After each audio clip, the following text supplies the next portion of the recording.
So mga tol, magandang balita po para sa ating mga Pinoy boxing fans sapagkat naka-upset po ang Pinoy na si Alvin Kamiki na lumaban sa Tensenya. Sa kakatapos lang po ng laban, tinapos lang po niya sa loob ng round 4 itong Tensenyan fighter na si Ibrahim Mapia. Una nga pong bumagsak ang kalaban sa round 4 nang tamaan po niya ng kanan. Nakabangon pa ang kalaban. Medyo dinelay pa nga po ng referee ang pagbilang para siguro makarecover ang boxer nila. Pero wala na pong sinayang na oras ang Pinoy. Dalawang sunod na malalakas na right hook ang pinatama nito. Gumewang papuntang lubid itong Tensenyan fighter. At dyan na po tinigil ng referee yung laban. Kaya panalo ang Pinoy na si Alvin Kamiki via technical knockout sa round 4. Umabante na po ang record ng Pinoy sa 11 wins and 4 losses with 6 knockouts. Habang nakalasap naman po ng kauna-unahang talo ang Tensenyan boxer, bumagsak na po ang record niya sa 13 wins and 1 loss and 1 draw with 9 knockouts. Sa kabilang banda naman mga tol, 15 araw na nga lang po sana magaganap na ang laban ni Kit Thurman versus Sebastian Fundora sa Las Vegas, kung saan nakataya po ang WBC Super Welterweight World title ni Fundora. Subalit kaninang umaga lang,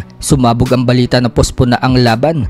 Ayon sa pinagkakatiwalaang source mula kay Mike Coppinger, nagtamo daw ng hand injury itong si Fundora kaya hindi na matutuloy ang laban sa October 25, pero marerescheduled naman daw yan. Buong akala nga po ng karamihan mga tol, si Thurman ang magkakaroon ng injury, pero baliktad, si Fundora ang nagka-injury. Madalas po kasi ma-injured si Thurman kaya expected ng lahat na siya ang magtatamo ng injury, pero kabaliktaran mga tol, si Fundora ang na-injured. Samantala, sa mga nakaraang podcast ni Thurman kasama si Sean Porter, nagbigay po ng opinion si Thurman sa laban ng Manny Pacquiao versus Rolly Romero. Wika ni Thurman mga tol, mas mahaba daw itong si Mario Barrios kumpara kay Rolly Romero. Mas maganda daw ang jab ni Barrios. Kapag mahaba daw ang preparation ni Manny Pacquiao, expected daw na maganda ang ipapakita nito. Ani pa Thurman, kung mahaba nga lang daw yung preparation ni Manny Pacquiao sa labang kay Barrios, tinalo daw sana ni Manny Pacquiao itong si Barrios. Kaso 2 months lang daw ang paghahanda ni Manny Pacquiao kaya hindi daw sumapat yung kondisyon ni Pacquiao. Pero tingnan na lang daw natin ang magiging laban ni Pacquiao at Romero,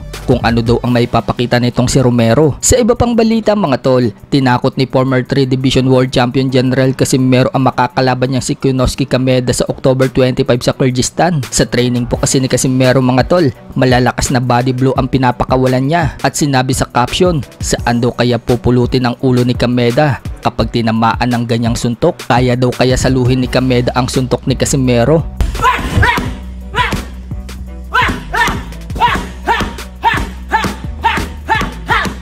Expected naman po ng bumisita kay Casimero na si former Japanese champion Valentin Osokawa. Round 1 lang daw tatapusin ni Casimero itong si Kameda, katulad daw ng ginawa ni Casimero kay Saul Sanchez. Nakikita daw kasi niya na malakas daw talaga si Casimero.